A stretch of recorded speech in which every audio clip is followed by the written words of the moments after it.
How have you been doing since the earthquake? Where were you on April 3rd? I think I was barely I was on my bed. Sorry, it was like 7:59 a.m. in the morning. So I was on my bed.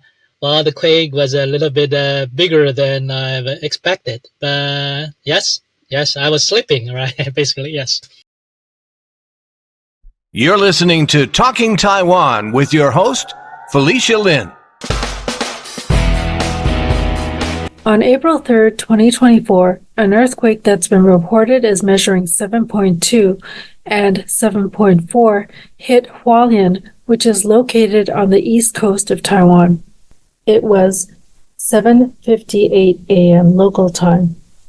The last major earthquake of similar magnitude was 25 years ago on September 21st, 1999 in Nantou, which is located in central Taiwan. The earthquake, also referred to as the 921 earthquake, killed over 2,400 people and left over 100,000 people homeless. In this episode, I'm bringing back one of our previous guests onto this podcast, TH Schee, who I interviewed about civil defense in Taiwan. In that interview, TH mentioned that it was his first-hand experience with the 921 earthquake that made him concerned about disaster preparedness and civil defense. I asked TH to share his recollection of the 921 earthquake and his thoughts on how Taiwan's disaster response has improved since then. By most reports, the death toll from the Hualien Earthquake was around 13 at the time of this interview. Welcome to the podcast, TH. Well, you could be here again, right? After the big earthquake again. Yes, I know. Definitely, this is a good reason to have you back. And you're one of the first people that I thought about because I know that you went through the 1999 earthquake in Nantou. And so I wanted to have you on to share your thoughts. How have you been doing since the earthquake? Where were you on April 3rd? I think I was barely I was on my bed. Sorry, it was like 7:59 a.m. in the morning. So I was on my bed. Well, the quake was a little bit bigger than I expected. But yes, I was sleeping, right? Basically, yes. I wanted to ask you about the September 21st, 1999 earthquake because I know you had some first-hand experience. And could you paint the picture and describe what the situation was like? I think that was in 1999, and it happened at 1:47 a.m. I was sleeping again at that time. But I was in Kaohsiung, which is the southern big port city. I was serving in the Navy as a conscript. I was aboard a ship, right? I was there, right? But I felt the quake immediately, and everybody felt that. So it was really big, and we immediately know that there must be something very wrong about because you're afloat, right? You're afloat, and you feel that kind of quake. Well, that must be something big happen, right? So we just turn on the TV because on the ship we have a TV, right? So it's all like the news or sending out like warning messages, like there just big earthquake happened in Nantou, but we weren't so sure about the epicenter, everything else. So it's a bit like something big just happened. You couldn't get information out of a good, correct information out of what actually happens because everybody was in a state of panic, literally. So that was a very hard night because it was 1:47 a.m. I had to wait like 4 hours to the morning to get messages out of public TV channels because that was where my hometown was located. It was in Nantou, right? You were able to actually go there, right? You had to take some leave and you were able to go back to Nantou because I'm sure you're very concerned because you have family there. Yeah, because on the first day, because the military asked whether you are coming from Nantou because they have a database of us, where we are from. So they said, would you like to go home? Or can you safely reach your home at that time? So for me, I waited for 2 days. So I went back to Puli the third day. right? Not the first day of the event. But I couldn't get in touch with my family back in Nantou. My father, yes, yeah, and we were in the military. Well, in the Navy, you couldn't just make free calls. And in 1999, you didn't have mobile phones. You didn't have smartphones. You have to use public phones to make every call, right? And you got only like 1 minute of airtime to talk to your family. You couldn't get in touch with them. So I called a few relatives in Taipei, and they had some information for me. Said that my dad has already dashed down to Nantou with his mini trucks with a lot of support relief packages, right? Because it's a mini truck, he could carry a lot of loads of supplies back to Nantou. And my mother was fairly okay in Taipei. So kind of my sister and brothers they were all in Taipei. So Taipei wasn't badly affected. So it was such a great relief. So I decided to first I need to go back to Taipei, but the tram, it stopped operation. No tram. I was young, so of course I couldn't afford a car. So I borrowed a motorbike from one of my friends in Kaohsiung and rode it all the way back to Taipei, which took me because you couldn't get any information, traffic information, because there are hundreds of bridges collapsed. But yes, but I had the experience of navigating Taiwan using paper maps. It's like I was like a motorcycle traveler, so I know how to navigate the terrain without, yes, yes, and ask people whether the bridges are still open or not, and I managed to get back to Taipei and get some supplies and call a few of my like motorbike friends riding dirt bikes. Yeah, because yeah, that's a right type of a transportation which could get you into Nantou. Yes. It's not that little scooter you see everywhere in Taiwan. Yes, that was like that. Yes. It took me almost 1 day from Kaohsiung to Taipei.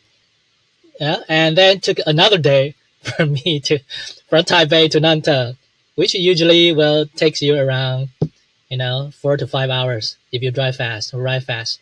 But it took me like 4 to 5 times, which is considerably fast enough. So, what was it like when you arrived? What did you see? So when I reached there, because it was like it's very chaotic. What I mean by chaotic, you see people camping on the street. You see a lot of building collapsed, damaged because for Puli, because it was the biggest town closest to the epicenter of that quake. So of Puli, we had around like 80,000 residents at that time. Around 5,000 building collapsed immediately, and another 5,000 building badly damaged. So you are seeing like 10,000 buildings, rubbles and shacks all over there. So it's really like watching a movie. Yeah. So I'll say it was a shock for everyone. Shock for everyone. Yes. And you saw people. Yes, it's a total chaos. It's a total chaos. Yes. Third day, it was still chaos. Yes. You said that your immediate family, your brothers and sisters, your mom and dad were in Taipei and they were safe, but did you have any extended family in Puli? Yes, that's where all my cousins, uncles, they were living in Puli. Yes. Were you able to get in touch with them when you arrived there? I think yeah, And once find because them? Puli it's a basin. So if you're like most of my relatives, they were living in Puli, and some were living like in like the mountainous areas, like Lushan, Qingjin Farm, the hot spring there. They couldn't get down for to the basin for more than a month. Yeah, more than a month. So the military had to like airdrop a lot of supplies to those affected areas in Nantou. So we saw a lot of helicopters coming in, coming out, because the Puli was considered a command post for rescue workers in the region, and a lot of Nantou is the only county that's not close to by the sea, so it really take it's you see a lot of rescue workers there because people, even though people in the urban areas like Taichung, they had more resources out there available to them. While in Nantou, it's not. People live in remote areas. Their villages had been cut of electricities and waters and everything communications. So only on the day that I arrived in Puli, which was the first day after the quake, well, the president issued a state of emergency. That was the first day because probably Li Denghui at that time he saw that, oh damn, we really need to use a state of emergency. Otherwise, the tragedy will continue to unfold even more due to the government and most of the government agency, they haven't been through this kind of level of disasters, so they couldn't respond in time. So there need to be a very powerful uh, commander and a command structure, which is all supported by the declaration of a state of emergency. So that helped a lot after the fourth day. Did you have first aid or rescue training, and what did you do when you were there? How did you help the efforts? I think for me, because I was not I was already in the military, so I couldn't actually volunteer for any of the search and rescue works. Yes, because I was a conscript. So what we did, the young people living in that town around my villages, 2 to 3 villages, we basically set up a volunteer guard team to patrol the neighborhood at night because there will be some real refugees coming in, or some people who just want to harass the neighbors to get maybe out of they couldn't get food, right? Some people just want to steal money or harass people, right? There could be some violence out there. So because we were all we these young people were from the same villages or just villages across the river, so we basically formed a night patrol team to guard our community, and that's the first thing we do because we saw the need in this. And the second, we because we are light on vehicles, I had 2 dirt bikes at that time, and some of us had trucks, mini trucks. So we try to support very light logistics uh, between the communities. That's the second thing we do. The third thing we do, because there are a lot of volunteer groups coming into Puli, and they don't know how to navigate the town because it was badly damaged. So we support the command posts out there by order from the government. Basically, lead the way. Try to show them, oh, this is the village, this is the right way you should take, and if you probably need some kind of support if you really want to go to that village. So that's some of the things we do for a whole week. Yes, getting people into the town, like volunteer groups, and getting them out of the town by leading the way. So I didn't do any rescue, search and rescue because I wasn't really trained for that kind of stuff, and it's in the mountains. So I had some training on saving people from open waters, like rivers and oceans. But it was a different kind of a disaster. So I really couldn't help on that regard. And I've been hearing that for the Hualien earthquake, most of the death was actually caused by nature, like mudslides and things. It wasn't actually from building collapse. But what about in the case of Puli? Because 10,000 buildings damaged. That's like quite a significant number. That's quite a big number. Significant. It's really significant. So what do you think do you think that was the main factor that led to the high death toll in the case of the 1999 earthquake? Well, definitely, because in 1999 the epicenter was pretty much it's not far from a major big city. which is Taichung, right? So well, this time in Hualien, the epicenter was off the coast by 20 kilometers. So that's really a big factor.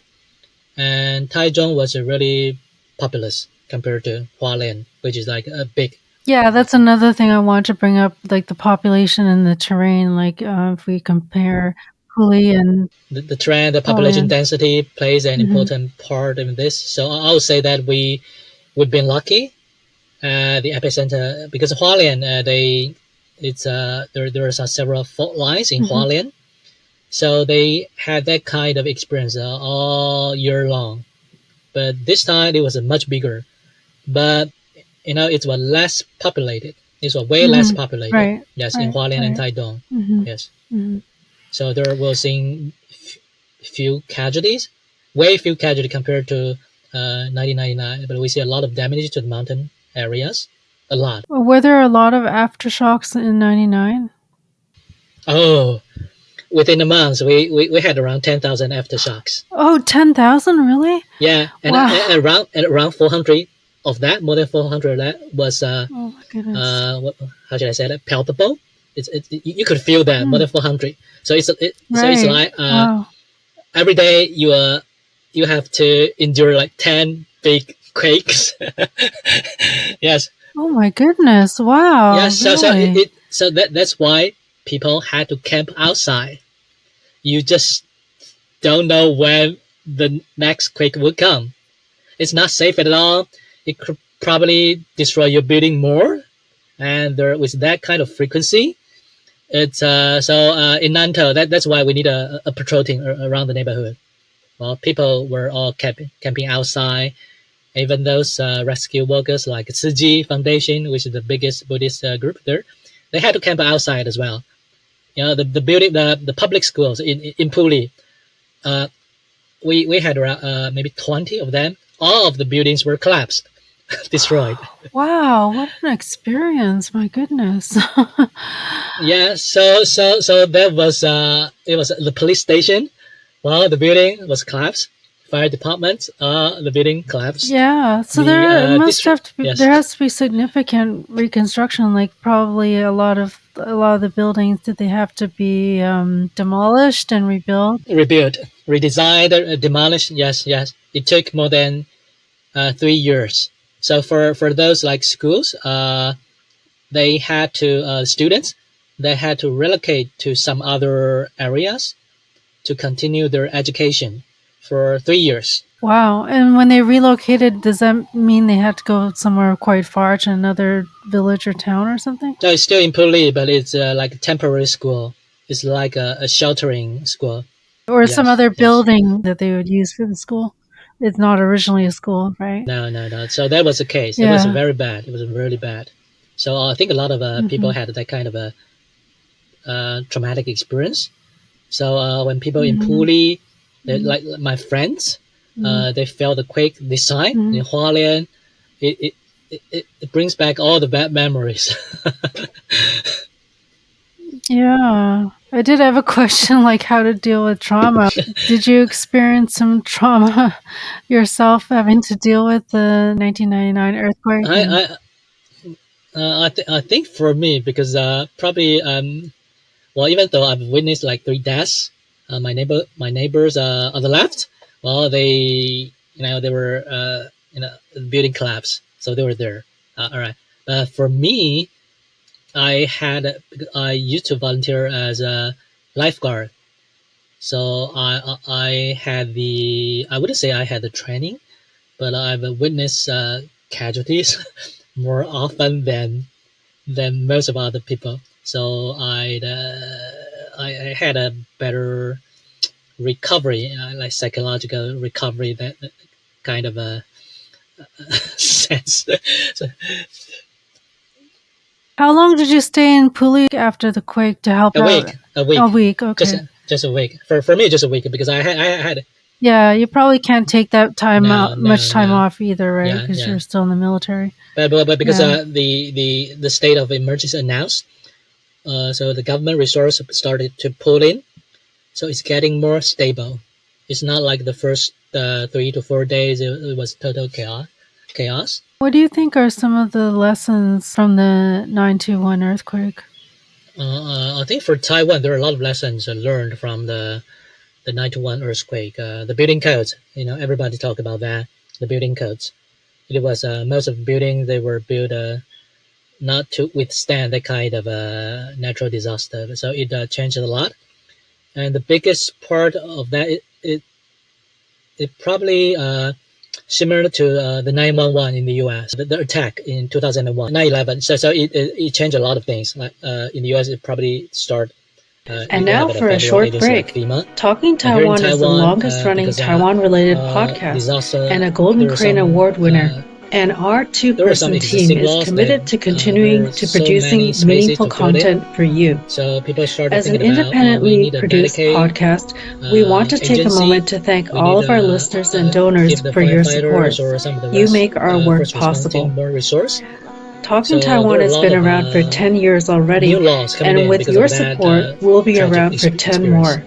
For example, we have a lot of exciting things in the works that we will be announcing soon. To support our work, you can make a contribution to our GoFundMe campaign or at talkingtaiwan.com/support. Contributions can be made to Talking Taiwan Podcast at gmail.com via PayPal or Zelle. Now, back to our episode. After that, it was much more refined. So in any natural disaster, there's a escalation procedures, which is pretty. Most of the local government or down to the town level, they really know how to respond in like smaller accident or natural disasters or even like man-made disaster. That was a pretty big reform, and it took maybe another few years to get the bureaucracy used to it, because even for government staff, they had to have some kind of training.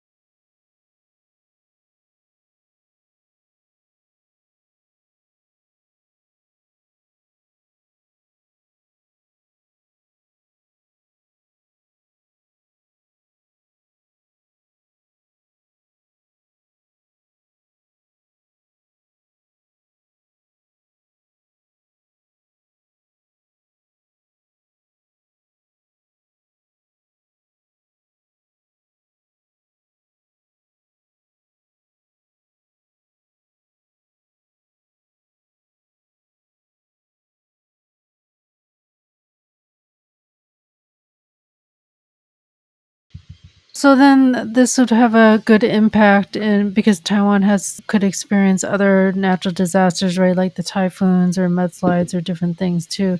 So this could be applied in those other situations also, right? True.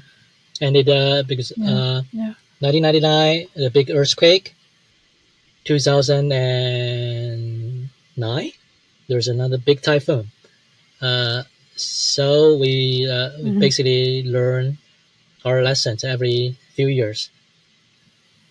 I think Taiwan has improved a lot, and I think the other part is about it's more on the energy security of energy supplies, that level. Because in 1999, we had power rationing in northern part of Taiwan for 2 weeks, more than 2 weeks. Because of the earthquake? Because of the earthquake, yes. So it was the Hsinchu Science Park, which is pretty famous for the home of semiconductors like TSMC. They had to shut down their operation for 5 days. Every company there, they had to shut down operations. Well, the stock market had to be shut down, and everything had to be shut down. No power rationing, right? Well, yeah, because the earthquake affected the power in Nantou, right? Yes, and it basically destroyed the power grid because it wasn't distributed enough to sustain that kind of damage. So after that, the Thai power started to uh, having a better redundant plans or redundancy in their electricity grid. They started building that up till now. They are still doing that. That also proves to be working. Yes, in this earthquake. So what does that mean? The power grid will be more resilient in the case of a natural disaster? Yes, yes, that's Yeah. basically that's basically the Mhm. case. Is it well in 1999 it destroyed like two power distribution stations, and you could cut down the electricity island wide. It was the case. It was the case because they only focus on efficiency. So there was like a single point of failure. So if you strike that station, it will probably cut the whole the supply electricity supply down. Yeah, I'm also curious because I know that Taiwan sends a lot of humanitarian efforts to other countries. Like when Turkey had the earthquake, they sent people to help and different things like that. Do you think that Taiwan also gains experience dealing with natural disasters from sending these humanitarian efforts? Yeah, that's also proved to be the case. Like we have like Tzu is known for sending Yeah. a lot of humanitarian aid to Turkey, to Syria, to Philippines during their typhoon seasons. Hmm. They've Hmm. learned that the hard way from Taiwan. So I think for that part, Hmm. uh, these NGOs here are rather experienced. They know how to collaborate with the government. They know where their capacity lies in an emergent status, and they know what they shouldn't do because there will be in natural disaster for newcomers. They will think, oh, I could just go in those areas and try to save people. Like the case that I saw in Nantou, there were a bunch of medics coming from Hmm. Taipei. Hmm. They forgot to bring their own food. So Oh, wow. they thought, okay, I could shop right along the way, go to the supermarket. Yes, that was for newcomers. They probably they couldn't bring their own logistics. Yes, sure. Yes, so that probably the thing that we should. They learned it the Right, hard right. way My because they have goodness. to literally beg for food. It's a whole yeah, Yeah, wild yes. yeah, wild situation. Yeah. It's pretty wild, and those medics, doctors, they're coming from from Taipei. Yeah. Taipei wasn't Yeah. affected that much, so they could go to 7-Eleven, grab some Oh food, and boy. yeah. The ATM didn't Yeah. work in Yeah, fully yeah, at yeah. all. The Oh bank my collapsed. goodness. If you don't have cash, you wouldn't survive. Right, right, right. Wow. Those are interesting times. So let's talk about how the response has been now to the earthquake, like now almost 2 weeks in Hualien. What was the response like after the earthquake happened? I think the first response was pretty good. The government opened the emergency operation center right away. The president was there. The ministry responsible for rescuing efforts for airlifting those peoples, they respond pretty fast within an hour. And you know, Hualien is also the base, the headquarters of Tzu Buddhist Foundation. So they were doing a lot of, they respond pretty fast. They issue correct information to the public. And the transportation was the train, right? From Yilan to Hualien was repaired within 1 day. It Mm, wouldn't happen like that way in 1999. It wouldn't like that in 1999. So I think we had a bit of luck plus a very mhm, responsive government mm, at that time. So that was first two mm. to 3 days, but then we started to find out there are more damages being done to the mountain areas, to the buildings out there, Yeah, and even to yeah. some of the power stations in Thai Power. So that these damages were done by aftershocks. So even though we responded pretty fast and good, but beware of those aftershocks, because it's sometimes the aftershocks would cause more damages than, because people kind of like, oh, we're safe right now. It's totally okay. Just a small minor aftershock, it destroy a lot of things.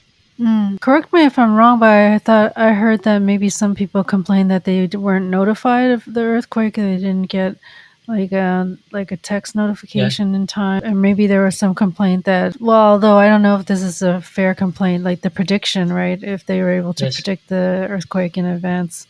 I think that there's those messages were sent out by a system called public warning system, which is the system is hosted by a agency under National Science Council.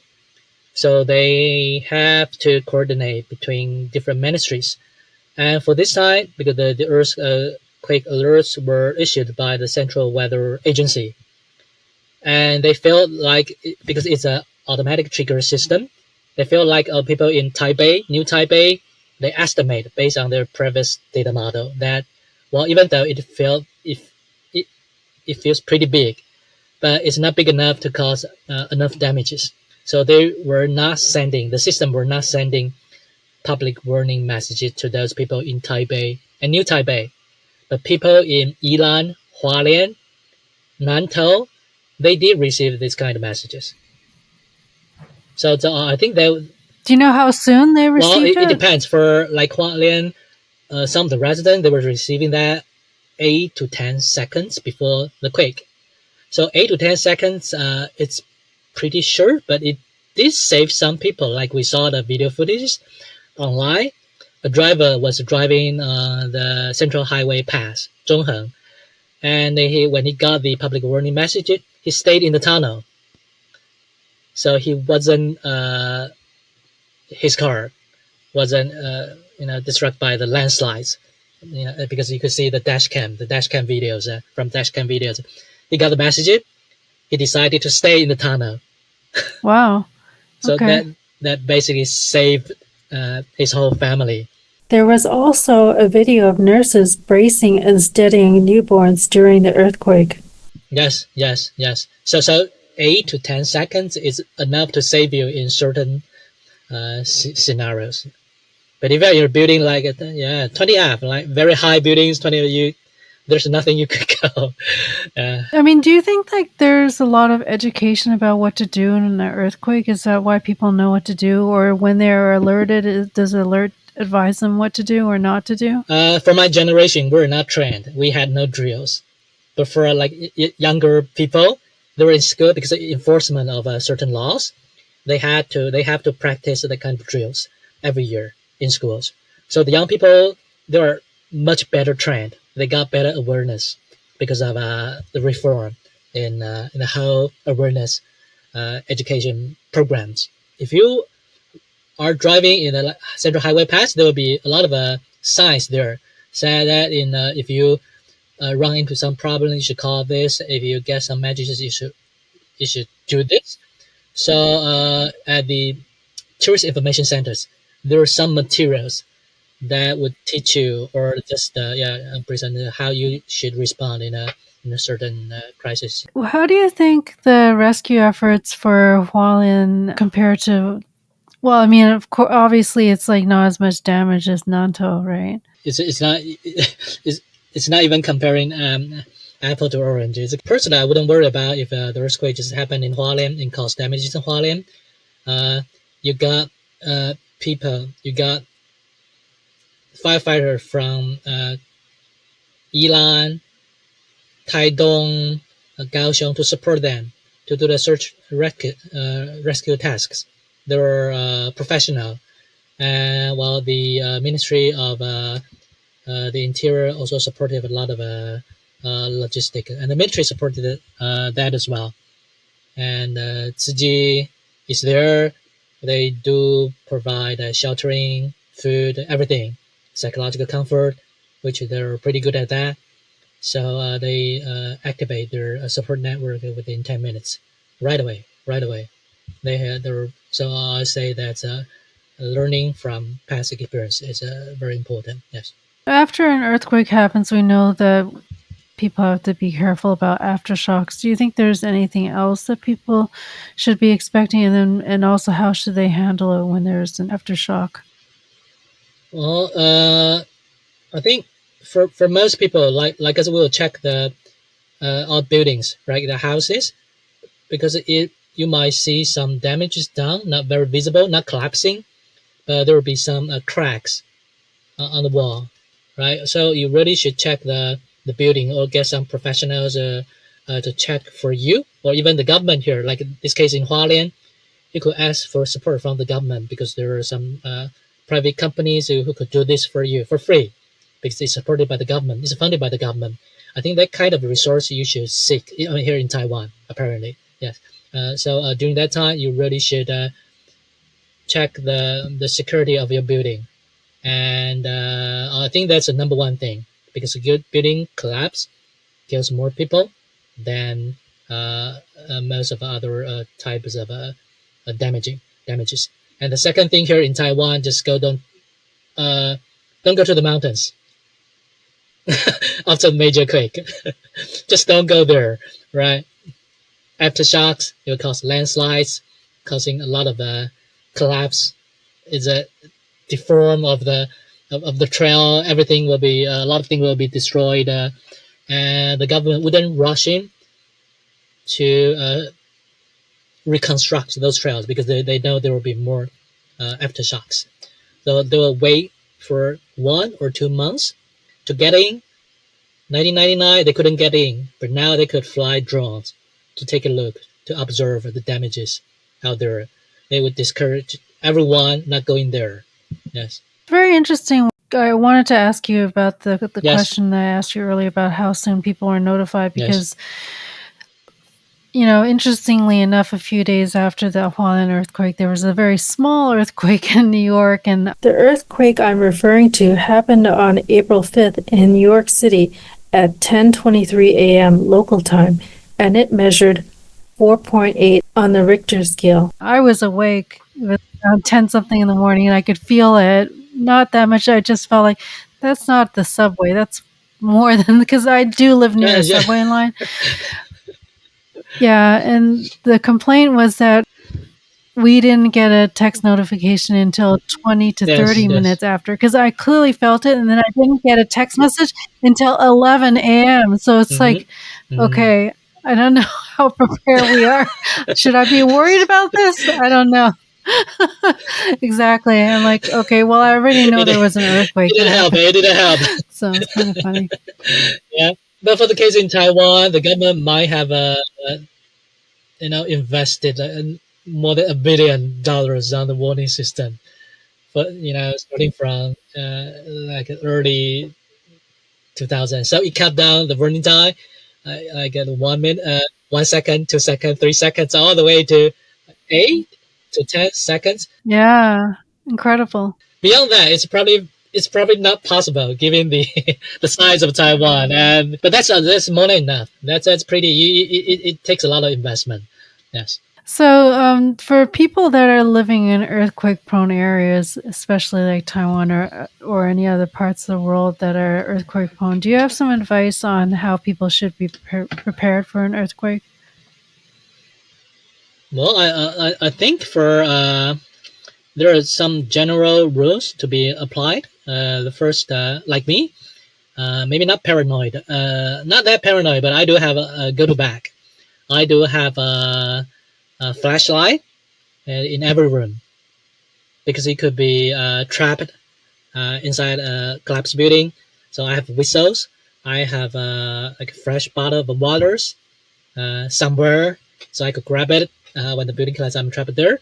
I think that's the basic thing that you have to do, and it doesn't really cost a lot of money, right? It's just a bottle of water, flashlight, and maybe not radio. Yeah, the whistle. Whistle is very important. Whistle is very important. Yes. Otherwise, you wouldn't have the energy to call for support. The shouting there, yes. Yeah, whistle. Yeah, that's a good point. If you need someone to know where you are, yeah. So that's like the baseline, the basic things you should do, right?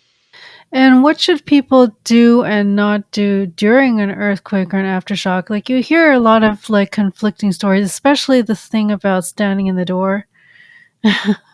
It seems like that's kind of conflicting. Maybe it's like depends on what kind of construction you're in, but yeah. Yeah. It really depends on the question. So there's no single answer, correct answer to that. The best thing is to ask probably your government to support the right information, correct information.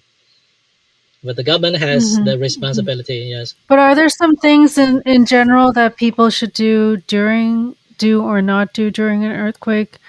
Like I heard you should, if you're indoors, stay indoors and make sure you're not close to a window, drop to the ground, different things like that. Yeah. Yes. That a general principle will apply. Yes. That's everywhere. Yeah. And if you're Yeah. outdoors, make sure you're not near where something could fall on you or things like that, right? Yes. Yeah. I think for most people that's like basic knowledge, but the problem is that I saw a lot of my friends. They said that they were kind of freezed when the quake hits them. You're panic, so you should really practice that. Don't just stay there. At least you need to do something. Staying there is okay, but you need to be conscious. Probably another point that I want to add. Don't try to because people love to chase naturally. Love to watch accidents. What I mean by that is, in 1999 we didn't have social media, but now people would just scroll their phones, apps, and try to watch all the videos. That's probably the thing that you shouldn't do after the quake. Yes. Yeah, maybe just report what's going on. Yes, but don't just you know because there will be a lot of information coming out of that, and some nice people not there in the quake, they would intentionally or unintentionally quote videos that's not happening at this earthquake and said, "Oh, this is what's happened in Taiwan." So yes, that's one big problem in this century. You see a lot of media, a lot of videos circulating on the internet, but it doesn't. Those videos doesn't help at all. They don't help at all. Oh, okay. So your point is if in time of an earthquake, don't go to social media as your source for advice.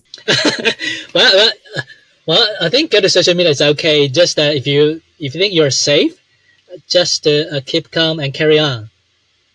Yes, don't like watch a drama or scroll all the way and try to retweet all the way because you might be retweeting misinformation. Yes, first make sure you're safe. Your family is safe. Your beloved ones are safe, and that's more than enough.